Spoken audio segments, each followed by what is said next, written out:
and welcome to the Canadian Football Countdown. I'm Ryan Coop here alongside Michael Garrell and Adam Stewart. Welcome one and all to our Week 6 CFL recap. Tonight we'll touch on some breaking news here through each of the 4 games this past weekend. Is my mic good? Mic check, yes, good. You just broke up for a quick second. You're good. Okay, I'm good. Perfect. Ironing that out here early on. We'll talk through breaking news here tonight. The 4 games this weekend. Fantastic weekend in the CFL. Lots of fun things to talk about. We'll give our players of the week, update our power rankings, and of course, take your comments and questions in our live chat throughout the night as well. Made possible by our presenting sponsor, Game Time TV. Learn more at facebook.com/GameTimeTVMB. Hello to all those joining us in the chat. Hello to all of you listening after the fact as well. We are live on Facebook, Twitter, Twitch, and the Game Time TV YouTube page. Before I bring in the rest of our panel this evening, I do want to mention we are a proud member of the Canadian Football Podcast Network. And as always, want to acknowledge that the Canadian Football Countdown is brought to you from Treaty 1 territory, traditional territory of the Anishinaabe, Cree, Ojibwe, Dakota, and Dene peoples, and the homeland of the Métis Nation, as well as from Treaty 4 territory, traditional territory of the Cree, Saulteaux, Dakota, Lakota, Nakota, and Métis Nation. Now let's bring in the rest of the panel here this evening. First up, it's the great Michael Garrell. Mike, how are you doing tonight? Not too bad. My confession, I think that was me, but I accidentally muted your mic looking to mute my mic. So apologies, I'll take the fall for that one. But good evening, Ryan. Good evening, Adam. You know what? It's amazing. We had great games, and then we have the stuff off the field to talk about, and on the field before the game to talk about, as well as some other news. Won't stray too far away from Matt, though, for my opening. It's great to be talking football for the next 90 minutes, though. Yes, for sure. And joining us here as well tonight, the birthday boy. The great Adam Stewart is here, gracing us with his presence on his birthday. We are so happy to have you here. Happy birthday, good sir. How are you doing tonight? Well, thank you very much, everyone. And doing excellent. Had a great birthday day. Went and was working out in the field. So, I mean, what could be better than that? Getting some good fresh air and raking some hay and baling some hay and carrying on there. Of course, I got to wear the birthday hat. Yes, Kat, I've got to wear this birthday hat. And ready to roll, and got to talk some CFL. Unfortunately, some good, some bad, some ugly, and just some downright dumb. Yes, and we'll get into all of that throughout the night here as well. Let's start off with a little bit of breaking news here on episode 158, our Week 6 recap. And it starts off with some news we kind of all saw coming. The Hamilton Tiger Cats hiring former Montreal Alouettes head coach Khari Jones as their new football operations consultant. Mike, what do you make of this?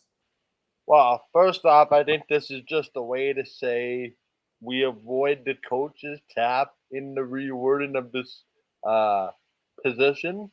And also, too, I'm wondering, looking at this kind of sideways going, oh, how long is that going to last? Because guaranteed there's some people over there looking over their shoulder, because this consultant is pretty darn experienced. And I can't help but wonder, I know they won last week, but does this not just up the pressure over there quite substantially? Because I don't think you're bringing in a guy of this caliber just to sit on the sideline and consult.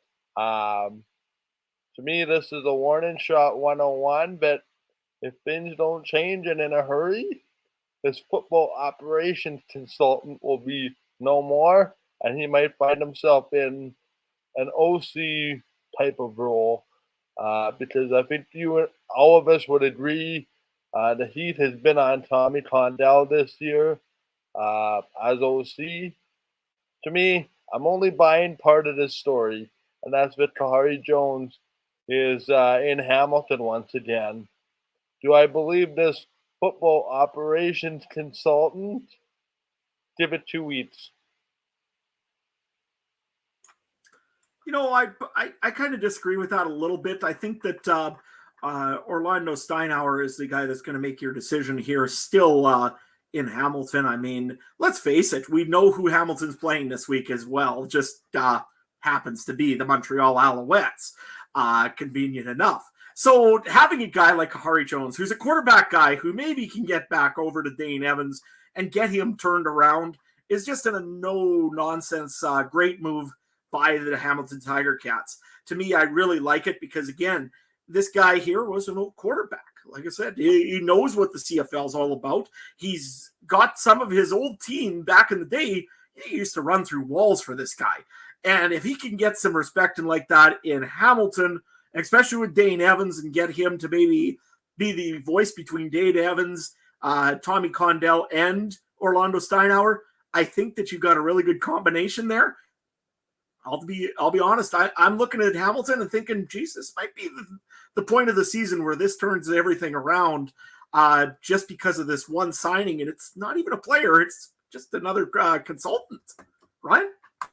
Yeah, I really like what you said there because I kind of, early season felt like Hamilton was one of those teams that was a lot better on paper than they've been performing. And maybe, the input of a guy like Khari Jones is what they need. And also is, he's the type of guy where I think he flourishes more in a role like this than when he has the full responsibilities of head coach. I see a lot of similarities to Paul LaPolice. I don't think Paul LaPolice is an excellent head coach. I think he's a great offensive mind, but we've seen that, LaPolice, Jason Maas, Khari Jones maybe, where, good offensive minds at times, but maybe too much of a role has them in over their heads at that position there. And it ends up, leading to one thing or another. So I like this as a good fit. Yeah, football operations consultant, bit of an interesting title there, maybe coming up with a different role for him there. I like kind of what Mike was thinking about. Maybe, he transitions into an offensive coordinator role here at some point. I think we could say a lot about how we were not happy with Tommy Condell's play calling through the first couple of weeks, the lack of run game by the Ticats. Well, Khari Jones comes from a system in Montreal that has been, decently well with the run game with the likes of William Stanback and such. So I think that's a breath of fresh air for the team to bring him in, and I'm just excited. Khari Jones, I think he's a great dude, and I'm excited to have him back here in a CFL job here in short order. The other piece of news we have here that just came out today, still a developing story. We'll touch on this more on our preview show Wednesday night. The Saskatchewan Roughriders with a bit of a COVID outbreak, it seems here. I believe a couple of players' personnel missing. They canceled practice today, I believe, as a precaution. Am I correct on that, guys? Yeah, they canceled, I think, after a little bit, they canceled practice today. It will be canceled for tomorrow. Wednesday, they are hoping to be hitting the field again. I guess depending on how many guys have COVID. I don't believe there's... The CFL, I think, has some restrictions in that, though. So it'll be very interesting to see what happens here in the next 48 hours in Riderville. Yeah, I think we'll continue to monitor that one as it develops. Hard to talk too much about it because we don't know the extent at this point, right? So hopefully we will have some more clarity on what that means for the Riders, what it means for the CFL by Wednesday night's show. Should we get into recapping the games from this week because they were a lot of fun? Mike, want to take us through the first game of the week here? Yeah, Thursday Night Football was quite a tale of two halves, depending on who you were cheering for. If you were like me, but left your TV when you thought the game was over, you came back to quite a surprise, such as what I was able to do. But again, CFL is notorious for having games like these. The first game of the week on Thursday Night Football saw the Montreal Alouettes blow a major second-half lead to the Edmonton Elks and Taylor Cornelius and company, 32-31. Story in this one for me, guys, here just right off the hop, and we can kind of get into this. It's a discipline situation for Montreal. 4 or 5 penalties of the pass interference variety. I think over 100 yards of pass interference penalties directed particularly in Kenny Lawler's direction. Boy, just when you think the Alouettes have been in control. The 18-wheeler skids off the road, and Edmonton, as a result, benefits. Um, didn't go away, kept themselves in the game here. But boys, maybe to start, what do we think about this from a Montreal perspective? Everything kind of coincided with the debut, or the re-debut of uh, general manager Danny Maciocia as current interim head coach. Noel Thorpe, defensively, um, it didn't seem to solve a lot of problems in the first game. If you felt, at least I felt, that a lot of the same problems were still rearing their ugly head. But it strikes me that there's going to have to be work to be done to fix the problem here. But Adam, what did you think of this from a Montreal standpoint? Did I freeze? To me, there was games when you're up. Whoops, we seem to have lost Adam there momentarily. So I'll throw this out to Ryan. Quickly there, Adam, while you get your signal reconnected. It's some feat to blow a lead such as what the Montreal Alouettes did, such as, and I don't mean to disparage anything that Edmonton did, but to me this strikes me more of the way Montreal lost versus the way Edmonton won. And Ryan, I thought, where does Montreal go from here? Well, this really was just sweet justice, it felt like, for Danny Maciocia, who canned Khari Jones. We don't know for sure the reason. It seemed like it was maybe a bit of premeditated on him wanting to, move into that role. But probably the discipline, especially that last game for the Alouettes, played a lot into the reason that Khari Jones was let go. Seems like they lost things on the bench. Well, the discipline was trash in this game for the Alouettes. We're talking 13 penalties for 193 yards. And yeah, you want to talk about, game-turning plays. Kenny Lawler was the leading receiver for the Elks this week. 7 catches on 13 targets. You might say, that's not great. He's only catching 50%. Well, that's because he was being hauled down on every other play there. I think there were like 4 or 5 pass interference calls against Wesley Sutton, who was covering Kenny Lawler here. There was no discipline from the Alouettes. It allowed Edmonton to get into good field position and allowed them to come back into this game. And sure, yeah, it's game number 1 here for Maciocia as head coach here with the Alouettes. And can they build off of this? Sure, but certainly it's not looking like a good start here for him in his reign here with Montreal. A game they really should have won here. It was not a good situation to blow this one in the second half the way they did. And like I've said all along, the East Division continuing to find ways to lose football games in an increasingly dumb way. Adam, what did you think here of Montreal's discipline and just where they go from here? I'm sure I've probably heard that from a few people, that's why Khari Jones was fired, was discipline. 193 yards is not disciplined. I don't care what you say. If you're going to come in and you're going to lay down the law and you're going to be disciplining players, start doing it, because 193 yards is not acceptable to anybody. You're giving a guy essentially 2 free touchdowns almost every time when you're playing like this. So Montreal needs to solve that discipline issue immediately. And most of that, you're right, is on defense. Pass interference quite a few times. And Edmonton just took advantage of what they gave them. I mean, they didn't really do anything fancy. Taylor Cornelius, I think, had a touchdown in the pick. I think, if I'm not mistaken, Kai Loxley got a few rushing touchdowns. Yeah, we know, Ryan. We'll get to that later on. But yeah, no, I'm just saying, if Montreal's giving that much up, they're going to be in big trouble. And especially against a team like the Edmonton Elks, where you really don't have to give them anything. They are okay, and they will still capitalize when they get the advantage like that. So to me, Montreal just kind of really lined up, took the old BB gun and took a shot at their foot essentially the whole game. And like I said, Edmonton didn't have to really do a whole lot, but they sure capitalized when they had the chance. The other thing also that I really don't like out of Montreal is that their offensive receiving core still has got one piece in it.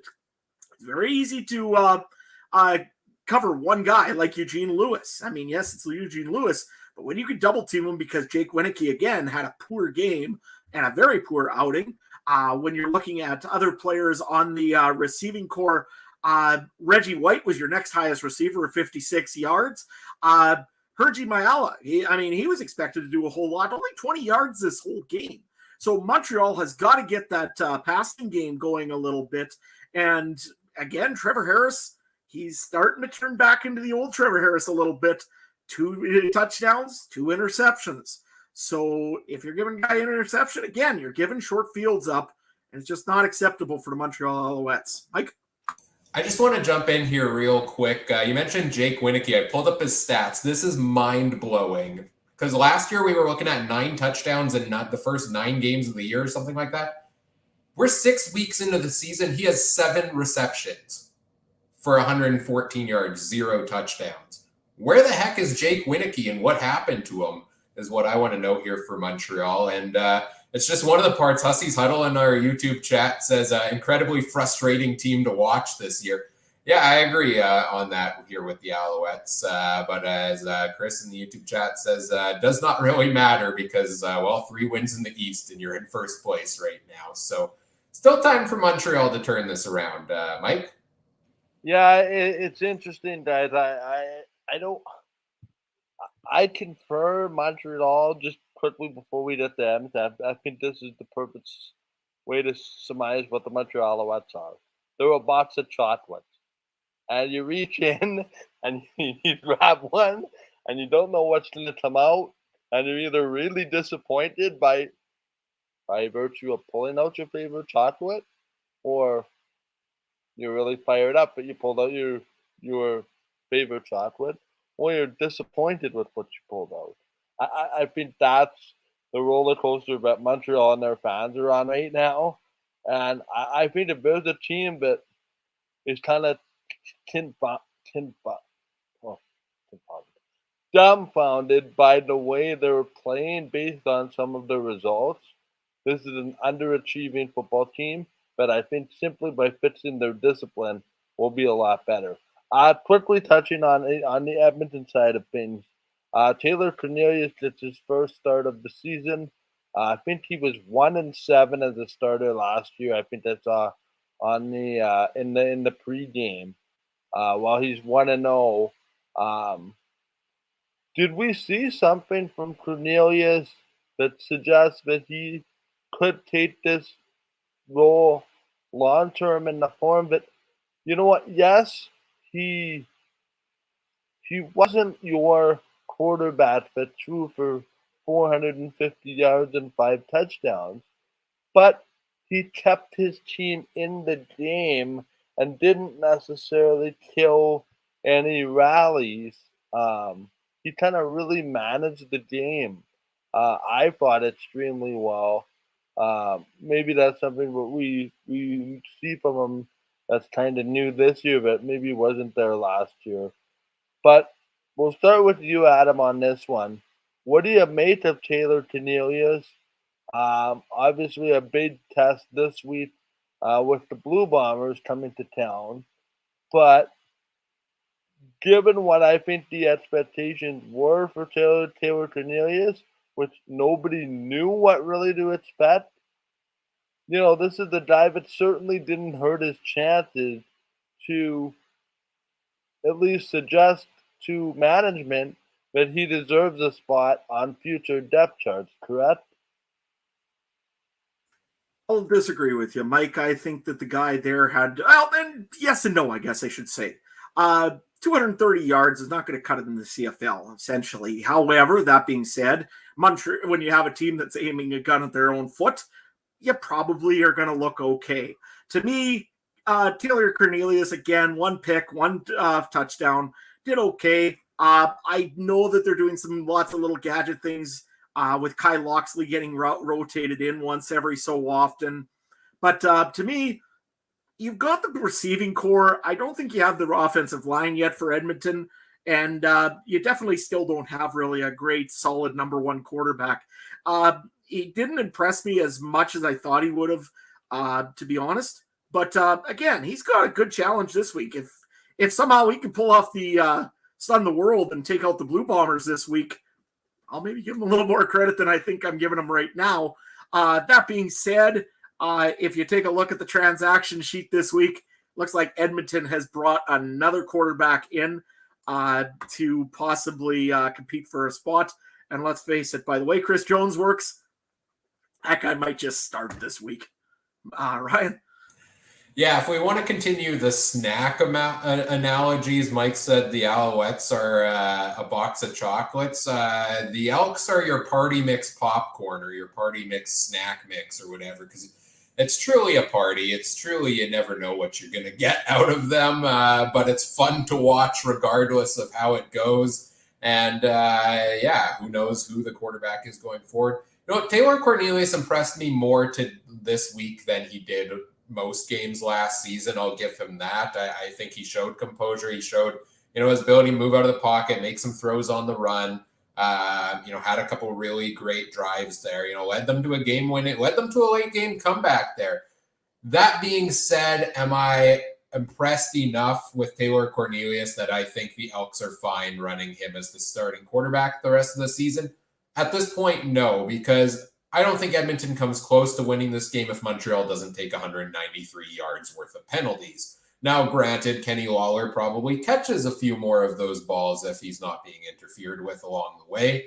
But Cornelius played good. He got the win. Kudos to him for that. Kudos to the Elks in general for getting the win this week. It's a dogfight in the West Division. And yeah, Edmonton's at the basement of it, but they're trying their best to hang in here. And they pick up their second win here for Edmonton. So kudos to them on that one, but I want to see more consistency moving forward. I want to see a game where, the offense just takes charge here by their own accord and not by the penalty flags necessarily out there on the field.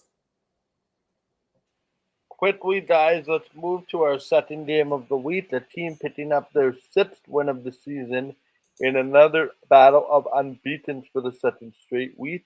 The Winnipeg Blue Bombers defeat the Calgary Stampeders 26-19 in a game that I think that could only be described as wild. DeMario Houston with the interception in the end zone, doing the old kind of reverse to what happened in Toronto. But such is pretty good when you have a ball-hawking defense that always goes for the football, regardless of where it's played. This was the Bombers' third game, I think, in 11 days or 12 days. The Monday in Toronto, Saturday in BC, then turn around and come home. They win all three games, which is just remarkable. As Chris says in our chat, the last time the Bombers were 6-0 was back in 1960. Which is just quite a remarkable feat. I think I also read that Jack Kalaus has yet to lose a home game, which is even more remarkable. The one meaningful game that he did lose was in Toronto, and the other two games he didn't play. But what do we make of this, and what did we maybe learn about both teams here? And to avoid, I guess, being homers, we'll start talking about the Calgary Stampeders. You look at Bo Levi Mitchell's statistics, Ryan, and it's not, it's great, but I think it left a lot to be desired from the guys that wear the mitts and are supposed to catch the balls. They had a case of the dropsies, Ryan. Yeah, it was a rough night for Stampeders receivers, and you could tell Bo was getting a little bit frustrated back there. And why wouldn't he be? He completed 42.9% of his passes. This is a guy that we had been talking about as a resurgence for the past couple of weeks. And now Bo, had a regression game, and I don't think a lot of it was his fault. I think he played decent. He had some bad throws here and there. But you certainly can't fault him when receivers are dropping passes, when two receivers are going for the same pass on a key play of the game and colliding with one another. when you think one of your receivers has the game-winning or game-tying touchdown in his mitts in the final minute of the game, and he doesn't survive the fall, and it turns into an interception. Like that interception's not Bo's fault at all. Well, no. It was a rough night for the receivers, not being able to hang on for the catch. You look at Kamar Jordan, he himself has admitted 1 catch, 7 targets, real rough game for Kamar Jordan in this one. I think just also, a tale of two sides with the special teams for Calgary. Special teams kept them in this. They played great on special teams, but they also had that, roughing the kicker penalty that extended a Bombers drive. They had a kick return touchdown by Peyton Logan that was called back due to a penalty. So it was a case of the dropsies. It was a case of the unfortunate time penalties. They didn't take quite as many penalties as we just talked about with Montreal, but they were timely ones, they were costly ones, and unfortunately it hurt Calgary in this game. What did you make of the Stampeders here, Adam? Yeah, I think the really big piece was, again, Kamar Jordan, I think, just wanted to walk back into the locker room and never come out again for that game. I mean, let's face it, the guy just had a terrible game, and it's not a thing on Bo Levi Mitchell. It's just your receivers, even Malik Henry, 50% of his passes he only caught this week. And if he would have made a few of those other ones, again, yes, there was the one touchdown one. I think it was Bagleton that ran it square into him. That could have been a touchdown right there. And who knows what we're talking about. The other thing also is you got to give real big credit, though, to Peyton Logan. The guy there can return footballs. Dangerous coming out of the backfield. And let's face it, he keeps this up. I would like to see him maybe a couple option plays coming out of the backfield just to see what would happen and give Kadeem Carey maybe a little bit of a rest. Kadeem Carey, again, had a good game, 110 yards against a very stout Winnipeg defensive line. Overall, Calgary didn't have a bad game, but it was those costly penalties, like you just said, Ryan. When you give up a touchdown on a return, that takes a lot of wind out of a lot of sails. That one, and again, there's a few other penalties in there that you looked at and you said, well, was it the right time to take penalties? I think there were 8 for 70 in penalties this week, which is a little much. But again, it was more of the time of the penalties than it was the actual penalties. So, Mike? I just want to, you touched on giving Kadeem Carey a bit of a break there, Adam. Here's where you shouldn't give Kadeem Carey a bit of a break. And we want to talk about misplays here for Calgary. Do not give Kadeem Carey a break near the goal line when he was running all over the Bombers defense for that entire quarter. This was the biggest thing to me. You can pinpoint a couple of different ways Calgary lost this game. The officiating, I know there's been a lot of questions in Calgary about the officiating in this game. I don't agree with a lot of the calls either. Do I think that's the sole reason they lost the game?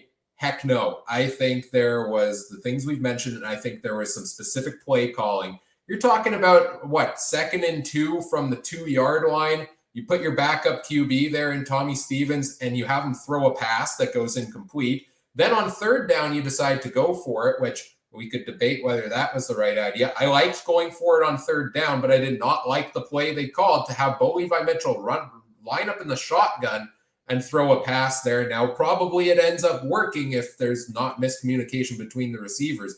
But how do you not, on 2nd down, go for a one plunge with the quarterback, either get it in and try it again or try it again on 3rd down, or give Kadeem Carey the ball in either of those plays when he's been so successful? For such an offensive mind and Dave Dickinson and his team there, I was mind blown by those decisions, and it was shocking. It came back to hurt them, Mike, and to me, that's why Calgary lost this game. And actually, I was just going to throw it in there, Mike. Hussey's Huddle throw this in that says his take is that both Calgary and Winnipeg are in a class of their own, aside from the drops. I think that the quality of play from both of these teams was phenomenal. It was. It was a great game played by two great teams. But Ryan does have a point. This is probably the second game that we're going to talk about, or first game out of 2 at least, that we're going to talk about Trey's theory a little bit. Run the football. When you're down at the end of the game, or when you are on the 2-yard line or 1-yard line, hand the ball off when you got a guy like Kadeem Carey. I mean, it's not rocket science. Winnipeg, on the other hand, I think we're going to be talking about them pretty soon, and I don't know what to say about that run game. Mike? Yeah, before I do, I just, I'm trying to rationalize offensive coordinators, right? Because sometimes the decision seems so easy that it's almost too easy, and you're hoping and you're probably thinking that they know it's coming, and you're trying to cross them up. But to me, that doesn't exist, guys. Like, if it's working and you see you've got the defense on skates, uh, continue to, take it to them. Winnipeg probably said thank you very much for throwing the ball because they clearly had no answers for Tadim Carey on that drive, particularly in that quarter. But it's just befuddling to me, guys, how coordinators outsmart themselves. And sometimes I wonder if the decision is a little bit too easy that they outthink themselves, right? I mean, I keep coming back to Marshawn Lynch on the goal line, right? It's too obvious to run it in, so let's try to catch them off guard, right? And that's kind of, you know, sure it worked, but yeah, and then there's the other side of it too, right? You want to go down, but if you're not going to get in the end zone, you're going to go down with your best player giving it a chance for you guys. I think there's that side of the argument too, but hey, if you don't get in, your best player tried his best uh, to get in the end zone. We'll never know. We'll never know what the circumstance is behind behind certain plays as well. And it sounds like I rattled some people's chains in the comments with my Seahawks comment, but advanced apologies there, Chris. I didn't mean to stir up bad memories. That being said, the Winnipeg Blue Bombers to me, and if I could just play the guitar for the Winnipeg Blue Bombers and just marvel at what they've done the last 12 days on the road in Toronto, come home, other side of the country, have another statement victory against the BC Lions, come back home, play another unbeaten team as twice in 5 or 6 days that they played teams that were unbeaten, plus a road game, a very emotionally charged road game against a former teammate. Like, there were a lot of questions about the Winnipeg Blue Bombers in the first 3 games, where they didn't play anybody, reputable. Well, BC, they pretty well dominated. Calgary, they pretty well had that under control. Outside of maybe a few snippets where it could have gotten away from them. But to me, that I think the Bombers answered a lot of questions here the last 12 days about just how legit they are. And to me, and I know that it's going to sound like, being a homer here, but the truth is the Blue Bombers are still the class of the CFL at this moment in time. And there's just that expectation of Calgary or any other team here. Winnipeg is about here. And it just goes to show that you need a mere perfect game. And I think that's with the best team in any league. You need a mere perfect game to beat the best team in any league, whether that's CFL, NFL. So I just wanted to commend. I just wanted to commend. I just wanted to commend the Blue Bombers because winning 3 games in 12 is not easy to do. You can see the championship pedigree sticking out. Hussey's huddle got on to my next point, and everybody was wondering who was going to replace Nick Dempsey in the lineup. Everybody thought it was Brendan O'Leary Orange. And then we find out he goes on the 6th game, and now we have Carlton Adedosi. Is that even close? Adedosi come in and have 6 or 7 catches for just about 100 yards and a couple of touchdowns, both of which were not easy catches to make. He was going up and going to get at least one of them. The second one, you know what? You throw that up there, and the guy is 6'6", and he's going on a 5'10" or 6'1" defensive back, if that ball was thrown at that height, sure enough, go up and get it.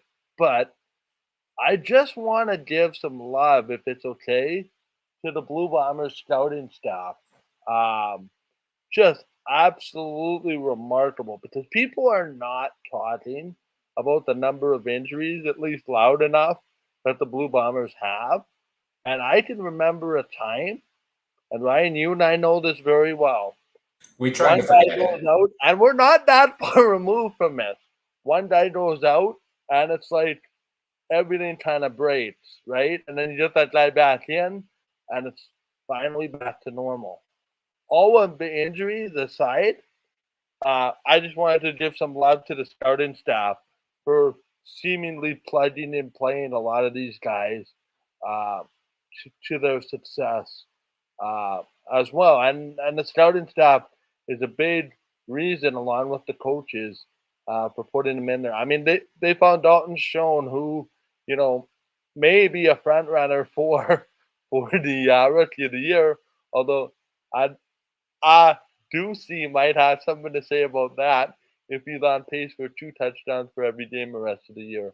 But it's what separates the good teams from the great teams, is these depth guys that fill in when guys are injured and have success.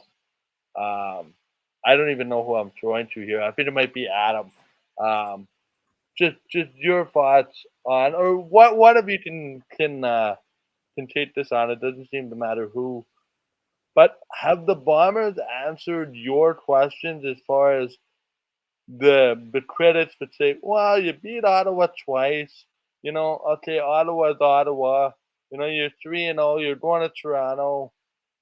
Have the critics in that regard kind of been silenced? And I guess the B part to my question is, what is the next step for this Blue Bomber team?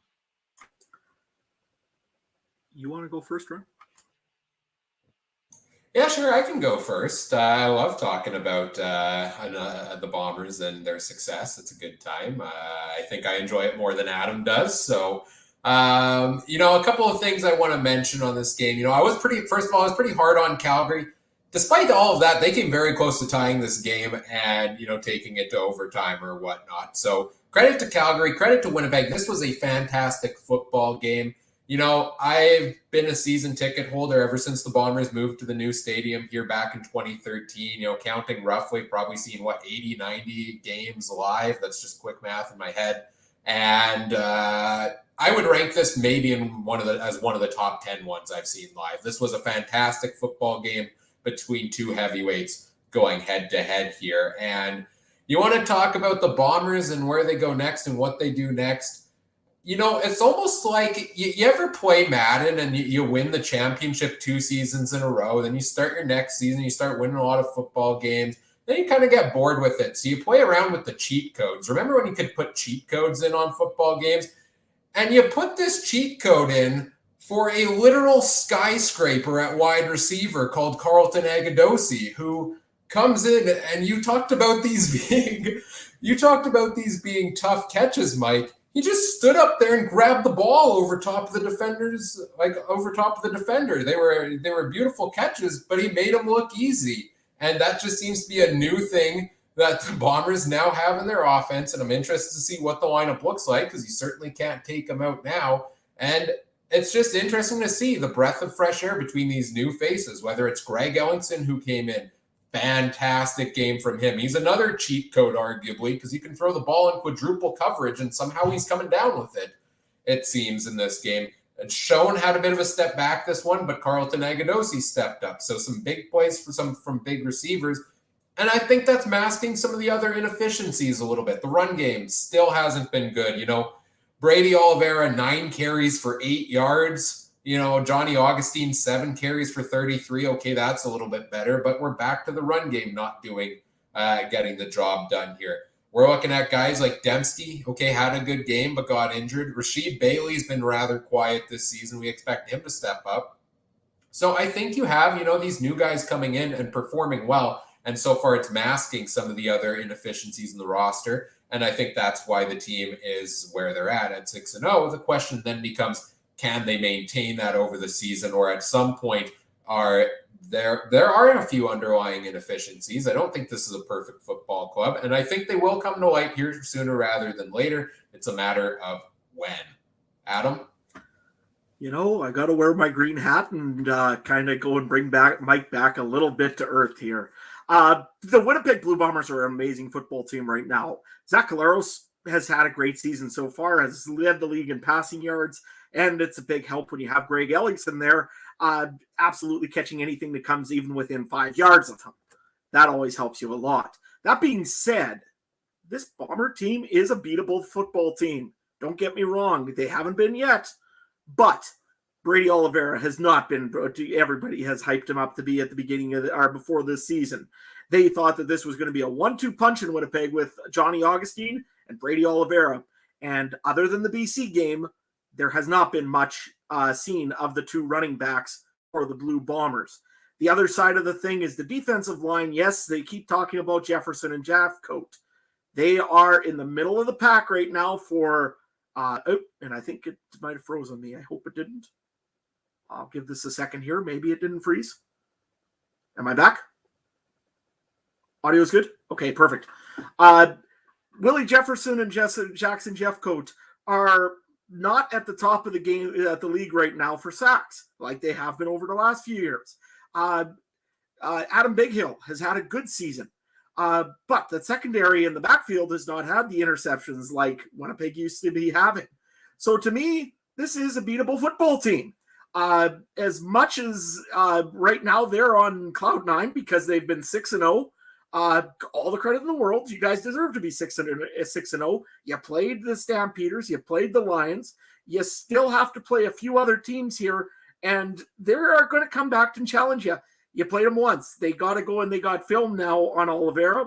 They've got film on the defense, and sooner or later, I think this team is going to get exposed to a team that's, let's face it, eventually, when you sit there and you're the best, somebody's going to knock you down. And let's face it, last year it was the Toronto Argonauts that beat the Blue Bombers in one game, and nobody seen that one coming. I'll tell you right now, I hope they don't go into Edmonton thinking that they're going to be 7-0 without playing the game. Hussey's Huddle has a great comment here in the chat that, Calgary was right there in the game, but you got to be good to be lucky, and it seems like the Bombers have that happen quite a bit. Mike? Can I float a quick suggestion, guys, and tell me if I'm way out to lunch here? The Bombers starting running back come Labor Day. It should be Nick Dembski. I don't know if he's going to be healthy yet by then, by the sounds of it, but if he is, might be an option. I mean, that's very interesting. Very interesting. I have not heard that one yet, and I kind of like it. Because I don't want to take Agadosi out of there. Granted, it was only one game, but we've seen Dembski involved in the run game before, right? So if you want to find a way to get him back in, keep your receivers the way they are. Interesting take there, Mike. I like it. Hey, Mike, can I give you one other suggestion? What I'm thinking here is we're talking. Can I give you one other suggestion, though, too, Mike? Go ahead. Look at, because they're trying to get a Canadian in there. Maybe bring in Kyle Borsa from the U of R and say to him, hey, there's an opportunity for you. Yeah, to be honest with you, and I think I had this discussion whether it was in this group or another group. I was stunned, but they let him go. But anyway, who knows? I mean, we assumed that he would let go to make room for Craig McRae, knowing what we know now. But that's an interesting suggestion. I'm hard pressed, and this will be my final Bomber comment before we move on to Touchdown Atlantic and everything that happened there. I'm hard pressed to think that this running game will be tied down all season long. Maybe I'm naive, but at some point, guys, this offensive line relatively the same. I know they have Chris Connor-Walchuk, I think it is, at center. Michael Couture is due back at some point. I'm real hard pressed, guys, to think that you're going to keep this Bomber running game down for much longer. Um, and you know what? Just maybe, we're undervaluing the importance of Andrew Harris. But again, it changes on that offensive line, right? Jeff Gray in for Drew Desjardins, Connor Walchuk in for Michael Couture. Uh, you know, Jamarcus Hardwick looks like he's been banged up, you know, here and there for being rolled on. But I'm hard pressed to think that this running game will be pinned down long term. I think they're just too good to be uh, limited the way they have been. And you know what? I don't have as much of a problem as 6-0 with deficiencies. It keeps this team from wanting to get. It keeps this team wanting to get better. If we know we have something to work on, where as if you're 6-0 and everything's smooth, you tend to take things a little easier. I think this is a team that knows they're an imperfect football team. It motivates them to become better. And guys, just to deal with that secondary really quickly, this is a secondary that doesn't have Brandon Alexander in the lineup yet. So there's something to be said about that too. Is it a perfect 6-0? For sure not. But I think it's a motivated football team that wants to continue to get better. And I think that's all we can ask. Will they go 16-0? I hope so. But the logic suggests that they will not. And I agree. I know I'm not on the show on Wednesday.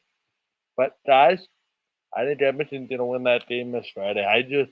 It's a trap game written all over it. You want my hot take? There it is.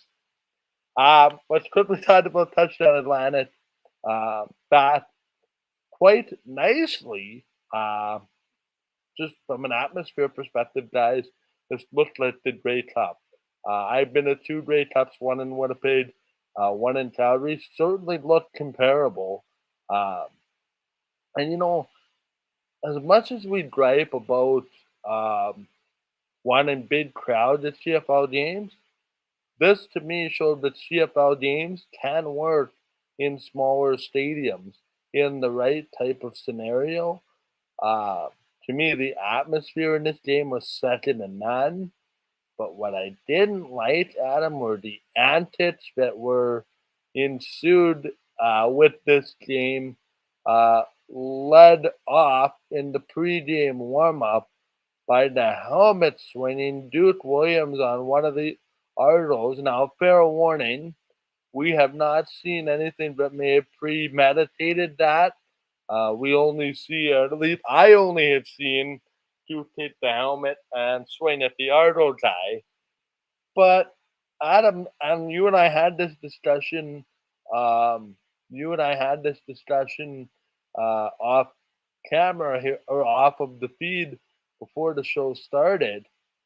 This is a Saskatchewan team that's hosting the Grey Cup, but yet has all the pressure in the world to get there. But yet they seem to be playing as individuals, I think, to put it politely, instead of a team. They looked so undisciplined at points, and there were multiple penalties and that were unnecessary from the Riders in this game. There was a deadly interception from Cody Fajardo inside the 3-minute warning, but I'm still trying to figure out why he put that ball in the air and what exactly he saw. But on the field, off the field, it has to be unsettling for a fan like you, Adam, to know that you're hosting Canada's biggest party. The pressure is to get there. You've done this before at home, winning the Grey Cup at home. What is it gonna take for this team to get out of a funk? I know they're 4-2, but this is a team that I don't want to say is in shambles, but it's very unhappy with themselves and seem to be lacking leadership. When your leaders go swinging helmets in the pregame and your coach is seemingly left to answer for everything, when some of this, I feel, goes up above him, and yet the ones above the coach are quiet. What do you make of that? Are we making too much of this? Or I guess I'm just wondering where you sit as a fan and you watch, and you're wearing that Rider hat, but I'm sure you have a lot of the same questions that we do when it comes to a team that we've seen is so talented, but for lack of a better term, can't seem to get out of its own way at points. Well, Ryan, I think you're going to want to mark this one because I got a little bit of a rant coming for Rider fans and for the Riders organization. Guys, this is going to be let's face it, we all know that the pressure's on Saskatchewan. We always do. Anytime you're either in Winnipeg or in Saskatchewan, Winnipeg's been winning a lot of games. Saskatchewan, anytime you lose a game, the world is coming apart. Everybody needs to be fired, and we need to get this gone. But you know what? We're 4-2. That part is not the issue here in Saskatchewan. You're still a very, very good football team.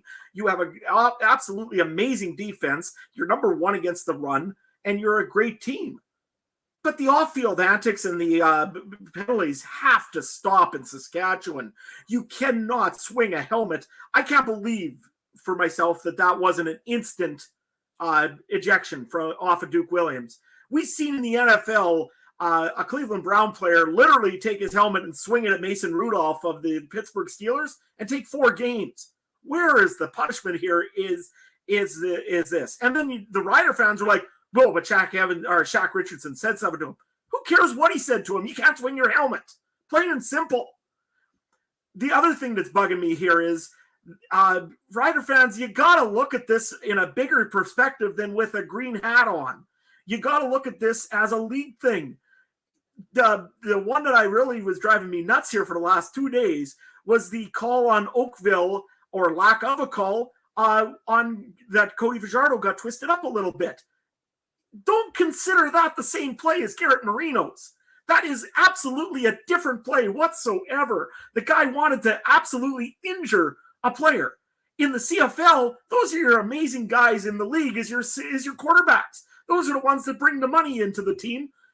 You can't go out in injuring players. The other thing also is, in Saskatchewan, I've been hearing this talk of, oh, well, Cody Fajardo gets back up. He's fine. No, he isn't. He's very, very hurt right now. The guy is on the verge of probably missing the remainder of this season, and yet Saskatchewan fans seem to think, who cares?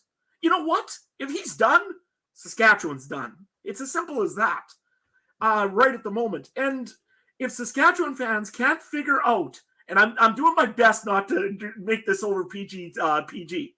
So, guys, you got to look at this team, and you got to say, are we going to tolerate a team of people just being idiots on the field or off the field, allegedly spitting at players? Again, allegedly, I said, because there still hasn't been evidence of it. But when it's 2 times in a row, the guy's getting called on this, probably where there's smoke, there's fire. So, you know what? And if that's your leader, the guy that does that, you got some serious problems in Riderville. Again, 4-2 puts a lot of lipstick over a lot of stuff. But in the end, the team and Craig Dickinson, Jeremy O'Day, and Craig Reynolds need to sit down and say, is this what we want for Rider Nation? If it is, well, then I guess that's what they want. But if it isn't, and the fans say something about this, it can change. But the fans need to actually step up and say something instead of going and just ignoring it, essentially because, oh, well, we're 4-2. Ryan? I mean, I don't know how I follow that up. I think that was great, Adam. Wow. Love the rant. Excellent rant on that one. And I agree with a lot of what you said about it.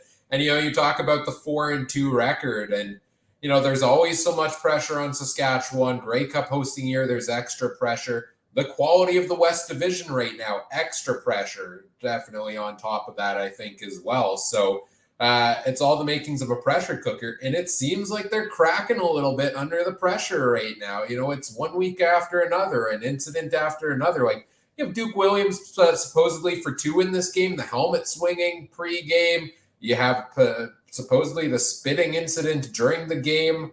Like, get it under control. I don't know who needs to be the one to get it under control. Is it the coach? Is it the manager? Well, the coach, I don't trust him right now to get it under control because we saw how Coach Dickinson responded to the Garrett Marino situation last week, which I don't think was the proper way to respond to that either. So, whereas we could be talking about a great 4-2 football team right now that, has as good of a shot as anybody to go on to play in the home Grey Cup and take the Grey Cup home this year.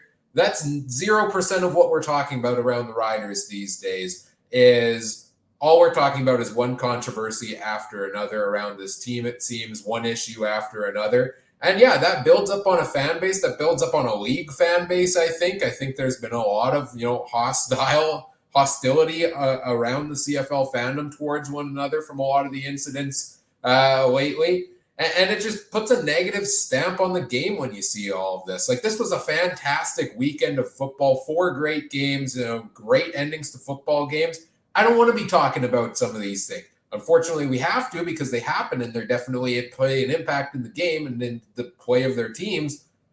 But cut the crap out and let's enjoy the football that we want to see out there, right? And that's my take on this as well, much like Adam's here. I want to talk about the actual football game between these two teams here, though, because this, Mike, was a great game. It was a great game, and if I to just add one thing, I am a TV executive. I'm a TV executive. I work with leads to put on products, games, products, same thing. If I'm TSN, I'm this close to having a word with the CFL about protecting its star players. TSN pays a lot of money to broadcast these games. They deserve to have their star players protected. They deserve to have the star players on top of the fans coming to the stadium to watch these games. Deserves to have them in games. There needs to be a solution to these problems. I don't know what the solution is, but if I'm a TV partner, I'm looking at this going, you need to figure out your problem. Whatever it is you need to do to keep star players in the game. I understand players get hurt. It happens. But you can't control players getting hurt via unnecessary cheap shots. Anyway, that's my rant. I just want to throw the comment in there. I put it up on the screen. Cat watching over on Twitch makes sums this up well. What does all this show an 8-year-old who looks up to them? The CFL is about trying to bring in new fans, and actions like this do not help one bit with any of that. Absolutely. It just makes the fans, like, let's face it, it's a good thing right now the NFL is not on, because that would have been, come on, man. We would have looked like fools in the American side of things again because of things like this. A 12-year-old that's just starting football goes and sees somebody get a helmet swung at him. He's going to go and say, do I want to play this game? Seriously, guys, this needs to stop in Saskatchewan. Again, there's guys in Saskatchewan that are with green-covered glasses that absolutely will just look at this as, oh, well, the league's picking on Saskatchewan. No, they aren't. They are not doing anything stupid to pick on Saskatchewan this time. It's Saskatchewan doing dumb things. And unfortunately, until this improves, there is going to be an upset fan base in Saskatchewan. Might not be, probably be about 3/4 of them, and the quarter of them will be the real alleged diehards that think that this is okay. But 3/4 of us know that this is not good. We don't want to see a quarterback out. Let's face it. Now Ottawa doesn't have a quarterback. All of a sudden, Calgary has to play him twice. Winnipeg has to play him again, and BC has to play him again. Those could have been potential wins for Ottawa. Now all of a sudden, you got no quarterback. So does that help Saskatchewan? Anyway, I'll stop ranting and let's get to this game, eh? Should we talk about the Argos here maybe a little bit? Yeah, you know what? Let's do that. That's exactly where I was going to go. I thought this was one of the better efforts from the Argos of the season. Back and forth. When it looked like Cody Fajardo, and I'm going to spin right to the fourth quarter because I think that's where the drama in this game was. The Argos looked like they were going to lose the game. Cody puts up 2 touchdowns. Riders are up quite easily until the last 3 minutes when there's a pick six return, but it's everything that goes on around it. I am convinced that I saw Toronto might be the best team in the East in this game.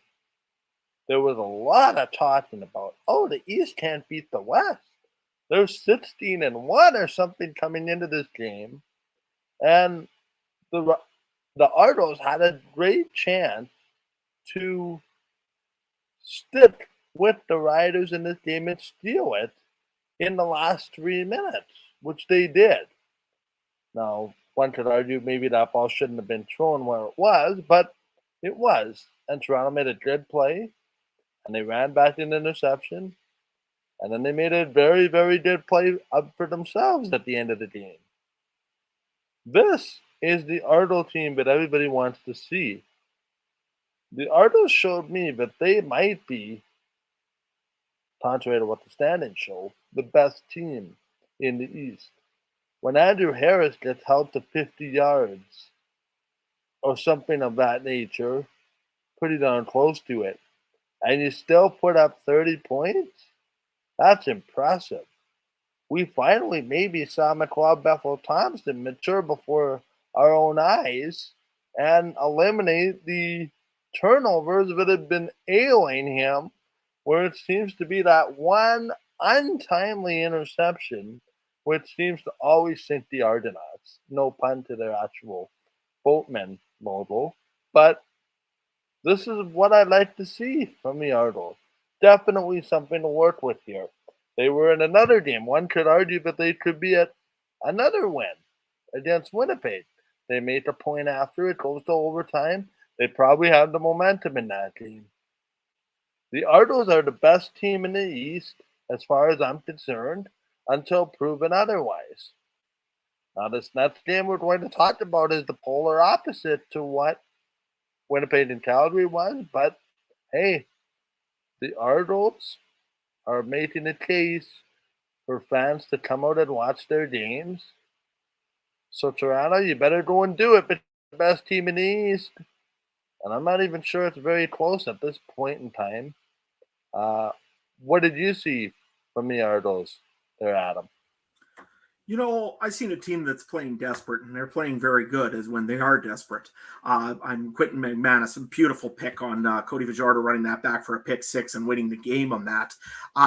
Just a very good game from the Toronto Argonauts. I mean, let's face it. The thing I loved most about this for the Argos is Andrew Harris didn't do a whole lot in this game. Yet they still were well in this game the whole time. I think Mittens Jr., had 97 or so yards, if I'm not mistaken here. I'm just taking a quick look because I can't remember off the top of my head. 39 yards. Cameron Phillips had a big game. That's who it was. He had a good game. McLeod Bethel-Thompson, I want to check if there's such a thing as performance-enhancing lobsters, because every time this guy goes out to Atlantic Canada, has an amazing game. Let's face it, I hope that Atlantic Canada, when they get a franchise, hopefully their number one draft pick is McLeod Bethel-Thompson, because he always looks good out in touchdown Atlantic. No, the Argonauts had a very good game here. Their defense looked really good against a Saskatchewan offensive line that really looked confused at times. And I don't know why that is, because all their usual starters, minus, Dan Clark, were in. I mean, they were getting two-man pressure at points on the Roughriders. And the other thing also to give full credit to is the Toronto Argonauts offensive line. Yes, I know AC Leonard was not in this game. Milligan was not in this game. And there was a few other pieces for Saskatchewan. Of course, Garrett Moreno's out. And Charleston Hughes couldn't dress because he was on the one-game injured list. But you know what? They stopped the Saskatchewan defensive line. McLeod Bethel-Thompson had a pile of time back there. I mean, when you have 7 seconds at times in the backfield, you're going to make plays. I just want to bring this up really quick as well, just at the end of that game. Saskatchewan used Trey's theory at the end of games with 2 minutes left instead of starting to throw it up. I mean, yes, Jacob Prohl was open on the first one. He wasn't really open on the second one because They read that one clear as a bell, McManus, and ran that back. You had an option to go and run the football with Jamal Morrow, burn a pile of time off the clock, and make Toronto earn every yard with a very good defense. So, Saskatchewan, run the football, please. You know you can do it, right? Yeah, for Toronto, I gotta say, back preseason, we had a discussion. Who are we most excited to see in an Argos uniform? Or maybe it was going into week 2 because they had the week 1 bye. And all of our talk was, is it A, Andrew Harris, B, Brandon Banks? I think we threw Garrett Davis in there. We talked about McLeod Bethel-Thompson as a starter. I think everybody was sleeping on perhaps their best addition of all this offseason, Winton McManus, who has been stellar. Go back. He hasn't played in the CFL since I think it was 2019. He had something like 86, 95 tackles that season with Calgary, bounced around the NFL a little bit. All of a sudden, quietly came over to Toronto this offseason. He's made some big plays, and he made a big one late in this game. So I got to give him credit for that. And the Argos don't get enough love for that move there. And it proved key in this game. And it's fun. Like you mentioned, Andrew Harris didn't have a huge game in this one. Brandon Banks, also a new addition, 3 catches, 10 targets, 24 yards. But then you have guys like Cam Phillips, who were trying to get in and out on the roster last season. Now he's gotten himself in a starting role this year. Goes 6 for 6, 94 yards and a touchdown. Like, to me, it's fun. Yes, it's cool to see, them bring in a lot of these big veteran pieces. But I like seeing the younger guys make their way into the lineup and step up a little bit here for the Argos as well. So kudos on that one as well. And still really don't know what to make of them this season with Toronto because, they had 2 byes already. They had the game against Montreal that they only won because Montreal missed the late field goal. Then they had the game against Winnipeg that they only lost because they missed the late field goal. Then they had the blowout loss to BC. Now they had a strong win over Saskatchewan. Do I know what to make of Toronto as we go into our Week 7 preview on Wednesday night? No, it will be... I have no idea what to expect from them in that game, but we'll get to it more so then. Any final thoughts, Mike, on the Argos, or you want to move on to the next game here? I hate to repeat myself, so I think it's just best that we move on. There's not too bad. I said, this one is the Battle of the Basement, our final game. It was pretty exciting. Between Hamilton and Toronto. Hamilton picking up the win to the tune of 25-23. Ottawa missing a late last-second field goal, which to me at first glance didn't miss by all that much. I mean, it just went under the crossbar. But really how we got here is quite something, guys. It wasn't quite Nick Arbuckle's debut. He was acquired earlier in the week to be presumably the number 1. So they went with a guy that had been there last year who had a couple starts. Hamilton doing musical chairs at quarterback in the fourth quarter. Seeing Matthew Shilton for a drive before Dane Evans leads them all the way down the field. To me, the most of this drama, guys, happened inside the last 5 minutes. And despite it being 2 winless teams, everybody makes this joke about basement bowl, loser bowl, stay out of last place bowl. I was fairly entertained with the last 5 minutes and everything that kind of happened, especially having that kick return kind of set up that field goal attempt. And then Hamilton, you think they're down and out. And then they made the decision. Schultz can't get the points down near the end zone there, which, opens the door to potentially a controversy. And that's drive. We see Dane Evans come in. And maybe that was a motivating factor. I'll leave that for you guys to decide. I don't know who we want to talk about here first, but it seems to me like a story of painful losses that continue for the Ottawa Redblacks. They look like they're in control of this one. They let it slip away. yet they had a chance right at the end. They were about 10 yards too far. I would argue 10 yards closer, they probably win the game. I don't know if that's smart logic or not, but just another painful lack of results. Frustrating loss. I'm trying to come up with narratives here, Ryan, to discuss another Redblacks loss that looks a lot similar to losses of the previous past when it comes to Ottawa.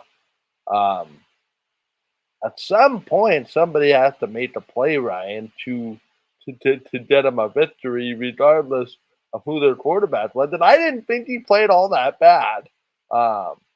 But again, it's another loss and more questions in our nation this week, Ryan.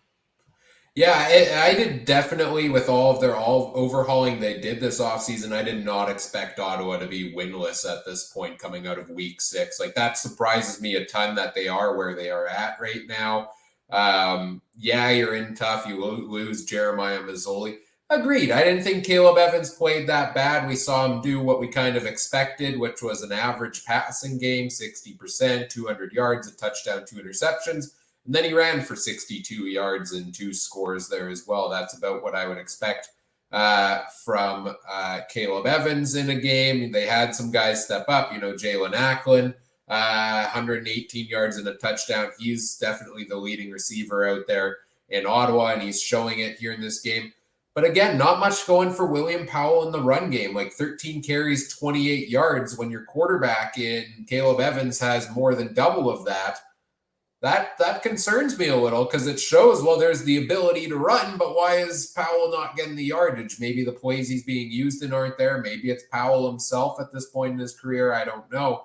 But that's not helping you out offensively. And then, but at the end of the day, the Redblacks are in this one right till the end. It seems like maybe they're going to go out and win this one. And then, Hamilton pulls it out here right at the end of the game with the touchdown to pull ahead here on this one. So just slipping away through the fingers of Ottawa, and seems like a tale we see each and every week of games they've played decently well. They've gotten close in, but they can't pull out the win here, and they're still looking for their first. Adam?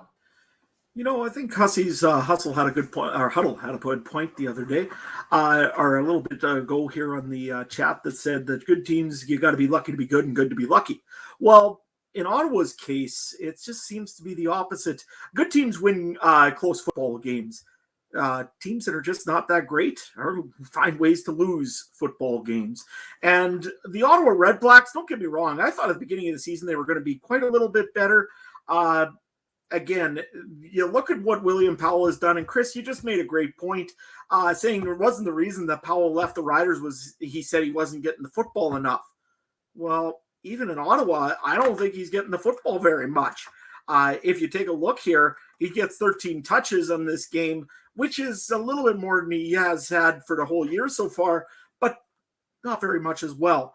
In the Battle of the Evans here in the Evans Bowl in this game, Chris Evans, Caleb Evans, you got to have a better game than just 50% or 60% completion. If you're going to win football games, you got to be better than that. This being said, though, I hope that they don't rush Nick Arbuckle in because of this. He needs time to develop and get the book down and be ready to go. I know that you're desperate for a win, Ottawa, but you're only one game out of second place in the East, as crazy as that sounds. Don't rush him in. Try to build this up. Make sure that he's got a little bit of chemistry with some of his receivers during practice, and then get him in. Jalen Acklin is still a very good receiver. Nate Bahar is also a great receiver as well, and plus Shaq Johnson is even on that team. They've got the tools around them. They just need to get developing a little bit. And, the defense, I think, is more of an issue in Ottawa. But you know what? Let's face it. If you're just one of those teams, sometimes you got to be a battle like Brian, and you just find ways to lose, unfortunately. Mike?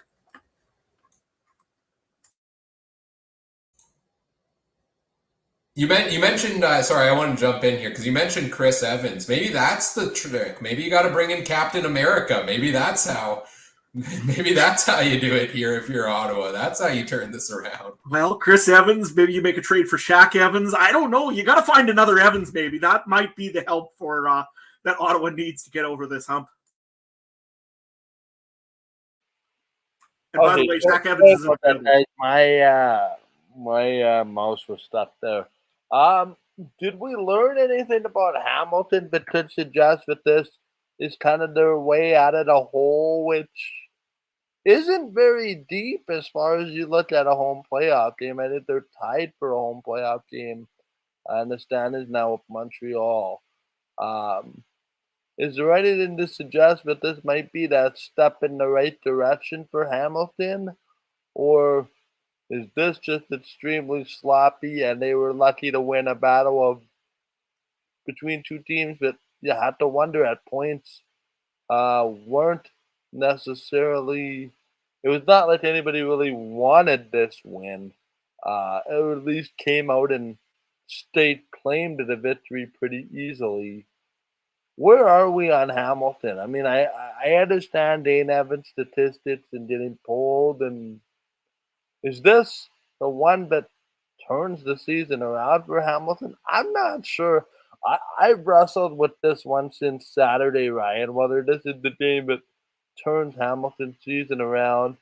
The plus side is they got a lot of divisional games coming up, so you win a couple of those, you're right back in the discussion for first in the East or a home playoff game. But Hamilton to me just hasn't put it together that tells me anyway that they're going to come out of it. How do you see it? Yeah, full disclosure on this one, I had a jam-packed weekend. I did not get a chance to watch this game. So my take on, this performance by the Ticats, I'm going off the play-by-play. I'm going off the highlights. I'm going off the box score on this one. I'd have to review the full game footage. To me, nothing really stands out to me as different than from what we've seen from Hamilton thus far, right? Like, sure, Dane Evans throws 75%, almost 350 yards, throws 2 touchdowns, but we saw him do that against Calgary, and they still found a way to lose that football game. Don Jackson comes in. We're excited to see him get the start. 11 carries, 34 yards. Not a whole lot going there. Sure, they used the run game, but not effectively necessarily in this one. We've seen guys like Tim White step up, Stephen Dunbar step up. We've seen that a lot throughout this season. Like, I don't think Hamilton showed us a whole ton here that we haven't seen thus far this season, other than, getting it done late finally, right in this game. They found a way to get the win out of here. And yeah, that's a thing you can rally off of. So do I necessarily think that the way they played in this game is a turning point for them? No. Do I think a win and a slew of divisional matchups coming up could be? Yeah, because you take this win, then you build it on another. We're getting close to, I guess, Labor Day is still a couple of weeks away, or 2 months away, kind of at this point, month and a half. You play Toronto 4 times in 5 weeks, I think it is, if you're Hamilton or something like that. Like, that's going to be a lot of matchups. That, to me, is the big one here for the Ticats. So not a whole lot from that I saw differently from them here. Adam? Hussey just actually asked a great point question. Ottawa, Montreal, Hamilton, which one do you guys have the most confident in right now? Because out of those teams, because one will probably ultimately make the playoffs here. To me, I'm going to give you a reason why it's not Hamilton, and it's not on the offensive side of the ball. As much as they're last in rushing by almost 100 yards, it's not that. Their defensive line has been terrible so far this season. You've got 9 quarterback sacks, absolutely not acceptable when every other team is in multiple sacks right now. I think Toronto has 10. Yeah, Toronto, Edmonton have 10. Hamilton has 9. Not good. They're right at the bottom of the league on that. The turnover ratio, -11. You got to start turning that ball over if you're Hamilton. -11 is not going to win you a lot of football games. With that being said, 8 of those are fumbles lost and 9 of those were interceptions. Just not a very good season so far on that for the Hamilton Tiger Cats. Pair that with their rushing game, I just don't see very much stuff coming good for the Hamilton Tiger Cats, even though they win this game against Ottawa. And let's face it, we could also put even an asterisk beside it because somebody I hope took a picture of Lewis Ward missing a field goal. That don't happen very often. So Hamilton, yes, congratulations. You got your first win of the season. You better start working on that defensive line and the defense, because this is going to be a long season for you. It don't matter who you have in quarterback. If it's Dane Evans or if it's Matthew Schultz, you're going to have a long season ahead of you if you can't get that defense to go the way that it needs to start going. So anyway, like I said, hopefully the Ticats can improve on that a little bit. If they do, maybe they can change things around. And I mean, let's face it, again, you're right in the thick of things for second place right now in the East. And I mean, so is Ottawa. So you never know what can happen here.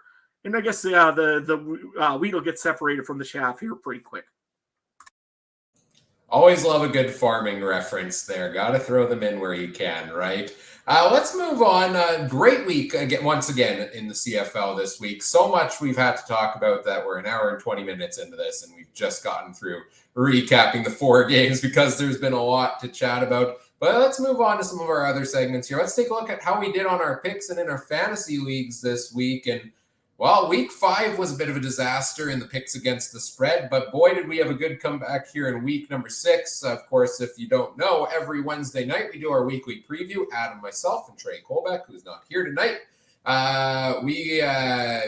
As part of that, we make our picks against the spread. This week, I went 3-1 on the week. I got Edmonton at +9, Winnipeg at -4, Ottawa at +7, all correct. Did get Saskatchewan at -2.5 incorrect. Adam also had the same as me, so we both went 3-1 on the week. I improved to 12-11.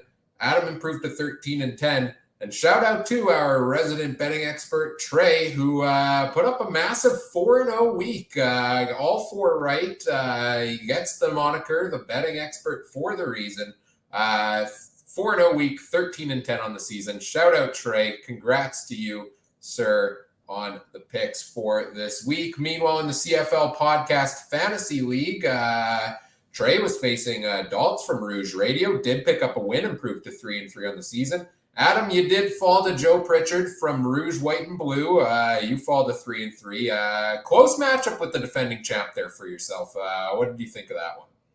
I just actually overall had a poor week. I mean, I just couldn't get much going. Keon Schaefer-Baker gave me a few points, and that was a nice thing. But, I expected more out of Malik Henry and out of a few other guys on my team. I know I went a little crazy. I added Cody Fajardo at the end there and changed up some things into there. Frankie Hickson got me, nothing. I mean, he got 10 yards, I think, the whole game. So that didn't help me any. I mean, I gambled a little bit with that one. Definitely Jamal Morrow was the better pick on that. And let's face it, one pick, and I probably would have beaten Joe. But all the power to him. He beat the better man won. And finally, in the Battle of the Ryans and the Battle of Winnipeg and Calgary, Winnipeg won twice this week because I did take down Ryan from Horseman Radio. I had the highest score on the week here, boys, and I'm sitting pretty at 6-0 on the season. And if you need help with your fantasy lineup, I like to say, come listen to our Wednesday night shows. You'll find out why, for example, $2,500 Kyle Oxley is the ideal quarterback play when he ends up putting up 20 points on the board. That, of course, was the big play for my lineup. Also, Greg Ellingson, a massive week there. So, yeah, pretty pumped about that week for myself. Of course, you can follow all of the fantasy results at CFL Pod Fantasy on Twitter, and check out all of the other great CFL podcasts involved there as well. Now we get over to our... So this means, Ryan, that you go to the preview show for Ryan's fantasy picks. You go to, for the bets, you go and get Trey for that stuff. And if you need to know how to grow hay, you listen to me. No, we come for the storylines you bring, Adam. The rants, the storylines, all that fun stuff. Yeah, I forgot about that. Yeah, and of course your fantasy picks and your picks against the spread as well. Lots of fun on our weekly previews. Check that out if you haven't thus far. Our little fantasy league, we did a draft preseason, and we've been setting our lineups each and every week. This week, I took the top score there as well with 92 points. Mike, you came in second at 81.8. What did you make of your week this week in your fantasy lineup? It's just interesting. It's interesting, but we'll never know because Mike dropped out of the call. It's interesting that, yeah, I don't know if you guys feel the same way about fantasy, whether it's your other league or our league. It just seems like it's really difficult for guys to have back-to-back good weeks. Like, I've tried multiple times to run back some variation of the same lineup. Even though I had the high score last week, tried to bring back most of that lineup with a few tweaks minus the bye. It's very hard to get back-to-back successive efforts from the same players. For example, if Dalton Schoen had a good week, Grimes was on a bye, but this week Schoen was rather quiet. Augustine was rather quiet. It's just interesting how it seems like every week a different guy steps up, and it's hard to get that consistent effort fantasy-wise from you think, oh, you're gonna run the same lineup back basically, and you wind up being disappointed. I just find that really interesting how the dynamic changes from week to week, not only in our league but in leagues in general, as guys struggle with consistency for some reason. Yeah, that's definitely something I've noticed as a trend throughout the season as well when it comes to fantasy picks. And in a league like ours where you draft your team, it makes it a little bit dicey. In weekly fantasy, it makes it a little bit more of a challenge there as well. Adam, you finished third this week with 77 points. Trey coming in last, 68.6. Season totals, Adam, you're in the lead at 571.1. I am in second at 528.8. Mike in third at 469.6, and Trey in last at 427.1. So we'll see where we go into week 7 and beyond, and see how the standings change there. Mike, should we move on over to our players of the week here? Absolutely. The most important, most exciting segment, which often leads to the most debate on our show, and also the most different part of the show, since we typically don't have the same players or our power rankings relatively the same.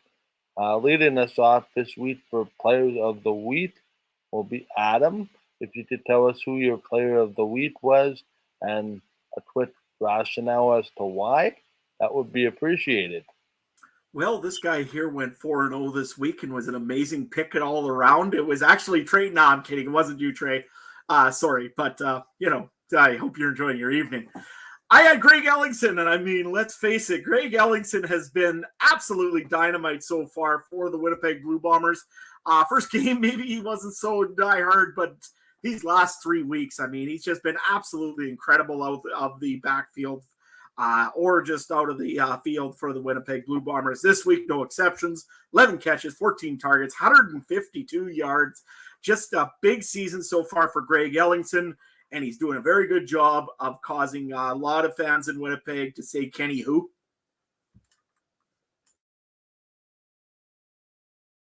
Yeah, it's also interesting that players like Greg Ellingson, Dalton Schoen, and my player of the week, Colton Adajasi, I'm going to pronounce that name right at some point. 6 catches on 7 targets, 70 yards. What was impressive to me wasn't necessarily that, but his ability to get 2 touchdowns. And to kind of piggyback off of Adam's comment, Ellington is the CFL's leading receiver coming into this week. It's interesting how the Bombers have gone about mitigating or sharing the losses, or sharing the loss, I guess, of Kenny Lawler. $320,000 the reported salary for Mr. Lawler in Edmonton. I think the Bombers are pretty happy with the adequate replacements that they found, led by my player of the week, Carlton Adajasi. 2 catches in his debut. One would suggest that he would be in the lineup on Friday for the Blue Bombers at the Brett Field at Commonwealth in Edmonton with his player of the week. We pass things over to Ryan Coop. Ryan? Yeah, I'm going to Edmonton for my player of the week, and I'm going to wide receiver Kenny Lawler. Sure, Greg Ellingson has filled in nicely for him over here in Winnipeg, but that doesn't mean Lawler hasn't been contributing over in Edmonton. I don't know if he's necessarily been contributing at the $300,000 contract mark, but he had a great game in this one. 7 catches, 13 targets, 92 yards, and a touchdown. You know, you compare that to Greg Ellingson's numbers, and yeah, that's not as big. But you're missing one key one here for Lawler, and that's the number of penalties and the amount of penalty yardage he drew in this game. We talked about it earlier. You know, Wesley Sutton, I think it was a number of interference penalties that Lawler was in the right place at the right time, making plays that ended up drawing those calls. So you don't see it necessarily on the stat sheet directly beside his name, but I thought Lawler was a huge piece of that. He had the game-winning touchdown for Edmonton. And I don't think they would have won this game and completed the comeback against Montreal without the effort by one Kenny the King Lawler this week. Mike, who do we have? Well, Trey is not here tonight, but we can take a look at Trey's player of the week. Yeah, sorry. For Trey, yeah, he picked Dane Evans, 21 out of 28, a 75% completion rate, 342 yards, 2 touchdowns, 0 interception. To me, this is a very good performance from Dane Evans, which is why it made that one drive that Matthew Schultz played a little bit of I don't know what was going on over there. But to me, Dane Evans was not the problem for Hamilton this week in his team's first victory. Again, he seems to be a little bit inconsistent. He had that one game which wasn't very good. He came back and had a huge game in that week. He had a down week the following week, and then kind of followed it up with this one, which was pretty good. So maybe a little bit more consistency from Dane Evans. And of the more norms of this week would be what the Ticats are shooting for, 21 of 28, not a very, very bad performance by any stretch. And 342 yards and 2 touchdowns. I think the big thing that stands out for me here, I don't want to put words in Trey's mouth, but I certainly would have considered him for the fact of the last column number is 0. Dane Evans did not throw an interception in this game. And I think, guys, that's the difference. You know, you look at it, teams that don't turn the ball over, don't shoot themselves in the foot, win a lot of football games. And to me, Dane Evans didn't throw that interception that made everybody question everything. And channel more efforts like this from Dane Evans, and I think Trey and the 3 of us will be picking Dane Evans as the player of the week a lot more going forward. Yeah, Trey also wanted to pass on a few honorable mentions for his player of the week. Number 1 was himself for going 4-0 in his picks this week. Tried to make that his player of the week, but I said you have to choose an actual player that played this week. The other one, Andre Proulx, who he claimed was the best ref in the CFL, and I think there's an argument for that as well. And if you want to get Trey's takes on all of that, you can follow him on Twitter at TreyMBHarness. Let's move over to our power rankings here. I guess I'm first up on the board, so I'll go first here. Power rankings for this week. I've got Winnipeg at number 1, undefeated. They beat Calgary, who was also undefeated. Makes sense. Calgary at number 2. Even though they lost, yes, I still have them at 2. I think it was a very good game, and they are still an upper echelon team. BC on the bye. I don't see any reason to move them down from number 3. I think it's those 3 teams, and then we get a bit of a drop off to the middle tier here. Moved Toronto ahead of Saskatchewan because the Argos pulled out a great win here, and Saskatchewan is who knows what the heck is going on any given day over there. Edmonton moves up to number 6 for me. They got another win this week. They've been piecing it together a little bit here and there. Hamilton to number 7. I do have Montreal down at number 8 in this one, and it's because of those penalties. I didn't like the way Danny Machocha came in. They weren't disciplined. They threw the game away against Edmonton late here. I think Vernon Adams is still the better option at quarterback, and they've got him sitting on the bench here and waiting. So that's why I put Montreal down at number 8. And then while Ottawa is still winless on the season at number 9. So those are my picks for power rankings this week. Mike? Yeah, let's have a display with my power rankings. Starting at the top, pretty much my top 5 intact with what Ryan has. Winnipeg, by virtue of beating Calgary, unbeaten Calgary, doesn't deserve to move down in the standings by virtue of losing to Winnipeg, which is a pretty good football team. BC on a bye this week. They're second. Hard to justify moving them despite one loss. My big jump up is Toronto. I think they showed us something. The question is, are they able to crack the top 3? Not sure. But that's an appropriate spot based on Toronto beating Saskatchewan and getting ready for a rematch in Saskatchewan. Saskatchewan, for me, a very disappointing number 5. I had no choice but to put them here, given some of the way they played against Toronto, but they could quickly rectify that ship. At home, where the Riders seemingly seem to play better this year for whatever reason. Both losses the Riders have this year are on the road and against Eastern Conference opponents. So still unbeaten on the road when it comes to a Western opponent, although I don't believe we've gone anywhere west yet on the road. But very disappointing performance from the Riders has them out of my top 4 for the first time this year. Montreal, I could have slid Montreal lower, but the penalties, to me, Montreal's played a lot of the year like they deserve to be in the top 4. The results and the wins don't seem to bank on it. So until you start to up your track record and start putting victories on the board, I think you're going to be at number 6. This is the team in Edmonton. I had trouble placing them. I realized Hamilton won their first game this of the season this week, but to me it didn't justify putting them up above a 2-win Edmonton team, especially Edmonton going on the road and coming back in the second half to beat Montreal. All of the questions that Edmonton has, they're finding a way to kind of hang around and get out of the basement of most power rankings, which is good on them. Hamilton, I'm not at all inspired by what I saw this week, contrary to what their quarterback did, mostly on the defensive side. They are hardly the defensive juggernaut, but won them the East Division the last 2 seasons and en route to Grey Cups. Ottawa, you know what? They were in my 5th and 6th for a while because, you could only give a team respect for losing close games against good opponents. But it seems to me like they're taking a step back every week from the norm. Now, maybe not to be entirely surprising given their situation at quarterback, but being winless certainly doesn't help your chances.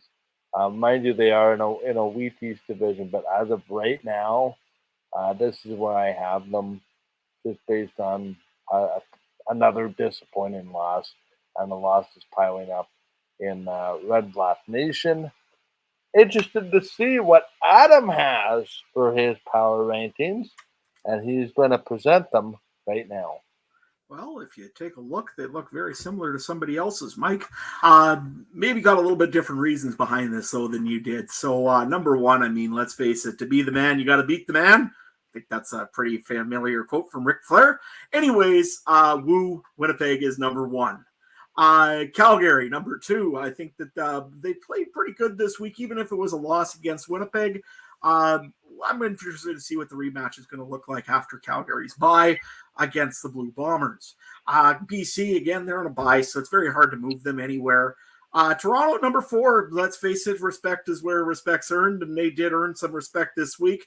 I think that the Argonauts, especially under McManus there in the backfield for the Argonauts defense, really is showing something. And McCall Bethel Thompson, again, I say it's performance-enhancing lobsters. Anyways, Saskatchewan, if I could put them at number 10 off-field, I would. At number 5, I guess, though, because they are 4-2 still, they could still have number 5. Montreal at number 6. The reason they get a little bit higher of a spot than Edmonton, even though Edmonton beat them, was for this one reason. They have a starting quarterback still, and they have a backup quarterback. Edmonton, on the other hand, at number 7, does not have a consistent quarterback. Yes, you're going to win a couple games just because, you know what, shenanigans and Kai Loxley, but you're not going to win every game this way. So to me, Edmonton, you're at number 7 until you can find a quarterback that you'll actually play more than one game. Hamilton, number 8, again, they won a game, so I guess they're better than Ottawa right now. I still have real serious questions about that defense, though, in Hamilton. And Ottawa, you know what? Say somebody's got to be 9. I think that they still have a chance to be first in the East, just because that's how the East is this year. But right at the moment, yeah, no, Ottawa is over at number 9. Ryan, what did Trey think of this week? Well, Trey had his rankings as Winnipeg at 1, BC at 2, Calgary at 3, Toronto at 4. So a bit different than the rest of us here in that BC ahead of Calgary on this one. And then agreeing with you and Mike on the rest of the way here. Saskatchewan at 5, Montreal at 6, Edmonton 7, Hamilton 8, and Ottawa at 9. I would imagine for a lot of the same reasons, but again, reach out to Trey on Twitter at TreyMBHarness if you want to hear his logic behind his power rankings this week. Of course, that's our power rankings. I think that pretty much does it for our week 6 recap here. Adam, was there something else you wanted to throw in here yet? You know, the only other thing was just a little bit of a talk about Touchdown Atlantic in general. Look, CFL, if you're not able to get everything going in the East, and if there's no ownership out there, and let's face it, we heard from a bunch of politicians this week in Nova Scotia saying, there's no stadium here. We're not building you a stadium for 20, 30,000. Don't expect this anytime soon. So they're pretty much putting water on top of a little bit of a heated thing on maybe possibly getting a 10th expansion franchise. This being said, I thought of a really cool idea, and I mean, I give full credit to Rogue Radio over our another CFL podcast network partners. They had a great idea last night on their broadcast, saying, "Hey, why don't we have some sort of like a heritage classic from the NHL, except have it as a summer series, where you go, you pick a random place, if it's Victoria, BC, if it's Saskatoon, if it's Brandon, maybe." Pick a random place and have a football game there. You've seen the massive, and Mike, you said it before, this felt like a Grey Cup atmosphere out in Wolfsville just because of the crowd was loud and everything was going hard. Could you imagine 10,000 people popping into a random stadium anywhere in Canada? Let's say it's Hamilton and Toronto in London. London nowadays, a great place. Is it McMaster out there? Wilfrid Laurier? I think it's Wilfrid Laurier, I think, if I'm not mistaken. How's the stadium? Guys, just on that really quickly, so if I touch you off, Adam, my internet's a little bit skewy. Oh, no worries. Money aside, there would be something really cool about trying to pull off the Field of Dreams games like baseball. Can you imagine Winnipeg, Saskatchewan? Just bear with me for a minute. In the middle of a cornfield in Saskatchewan. Like, it doesn't get any more prairie life than that. Maybe not the Labor Day, maybe not the Banjo Bowl, but the teams have a third matchup nowadays based on their schedule. It would be so cool to see the Bombers and the Riders play in the middle of a farmer's field in Saskatchewan, or a cornfield like in the Field of Dreams movie. I mean, that I still have that Field of Dreams game on my PVR, and the players coming out of the corn in center field and onto the field. That it's very Canadiana. And while we're at it, why wouldn't we do it? Now I understand, but there might be concerns with this. But they did a hockey game in Ottawa. Why not do something on the grounds of the legislature here in Canada? I mean, I understand there's probably security concerns, but there's some pretty unique places. If you can put a hockey rink, I'm sure you can put a temporary football field. And Chris's comment about the hay bale bowl. That's exactly what I'm thinking. But really, why not? I mean, you go and you have a game in Fleming, Saskatchewan, which if nobody knows geography around here, Fleming is literally right in between the Saskatchewan-Manitoba border. The 50-yard line is the Saskatchewan-Manitoba border, or the 55-yard line, sorry, is the Saskatchewan-Manitoba border. You plan that out, and could you imagine the hype you would get from that game? And another one that you just suggested, Mike, that I really love is, play a football game. You did a practice one time there with the Riders on Parliament Hill. Have a whole football game there. Ottawa versus Calgary, East versus West, middle of the Parliament Hill. People would flock to that, and you've got some of the most unique advertising you'll ever have for the Canadian Football League. Ryan? Will you be putting in a bid next year, Adam, that bring this game to your farm? If I had the proper grass, I would probably think about this. I don't know how much players want to play on alfalfa. It'd be pretty tough on their shins, I would think. But hey, if you're looking for play CFL, we'll figure this out. You and me talk. All right, perfect.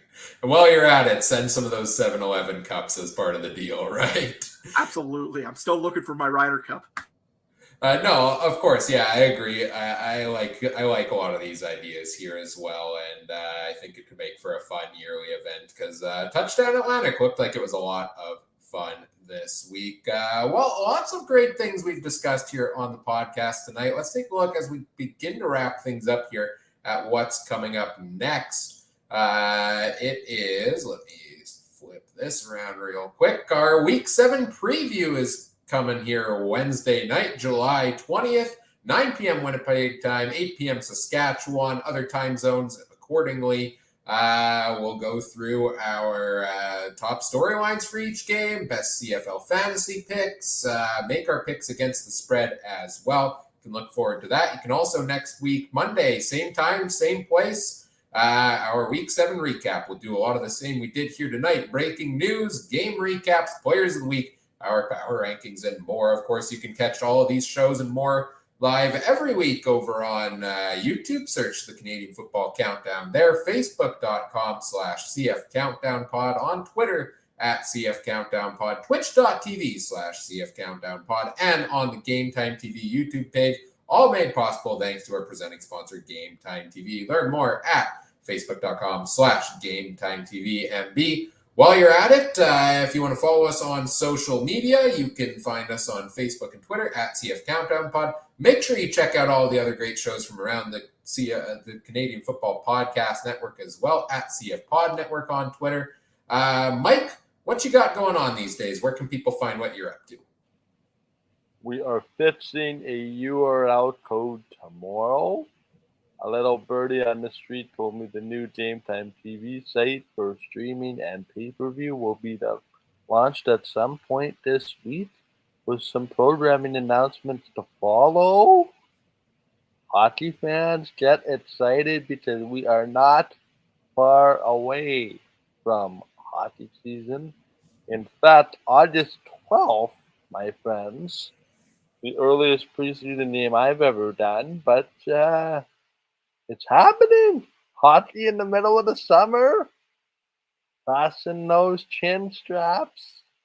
And you can listen on Game Time Radio. More information to follow in the coming weeks, along with our programming announcements.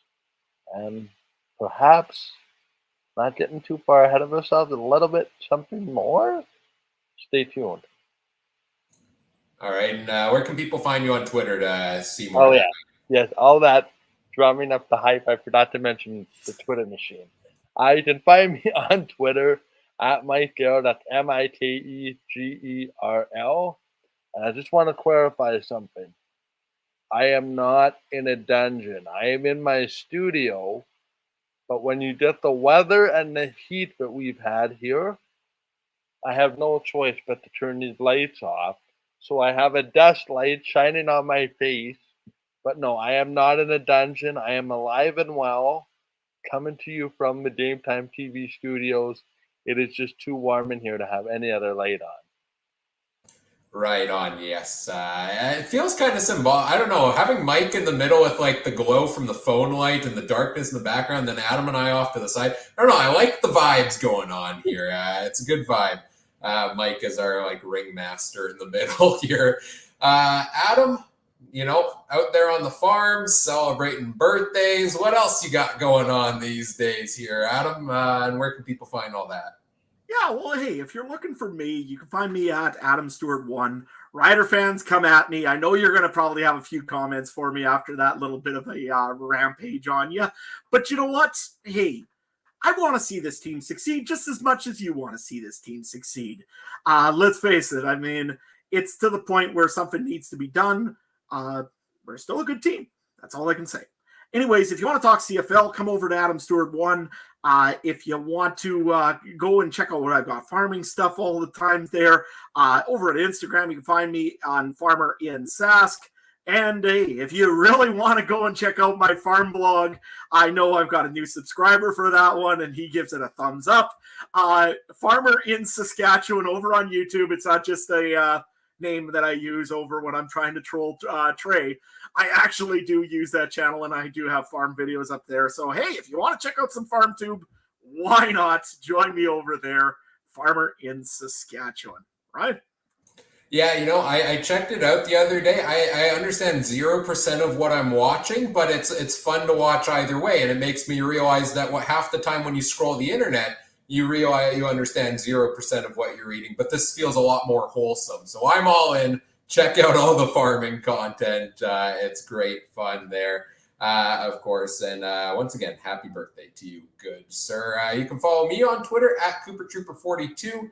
It starts with a K. If you want to talk CFL, you want to talk CFL fantasy. I had a good conversation with a couple folks on Twitter this week about the whole Kyle Oxley pick. He started the week as a wide receiver. Later in the week, they moved him to quarterback, so different lineup variations paid off for you if you put him in your lineup. So, of course, if you want to talk any of that stuff, you can find me there. Appreciate everybody who's joined us live tonight, all the great comments in the chat. We've had a lot of fun with all of that, and shout out to you if you're listening or watching after the fact as well. Whatever podcast platform you're listening on, we appreciate it if you do all the fun things such as like, comment, subscribe, rate, review, share the show with your friends. Help us grow the show. We always appreciate that.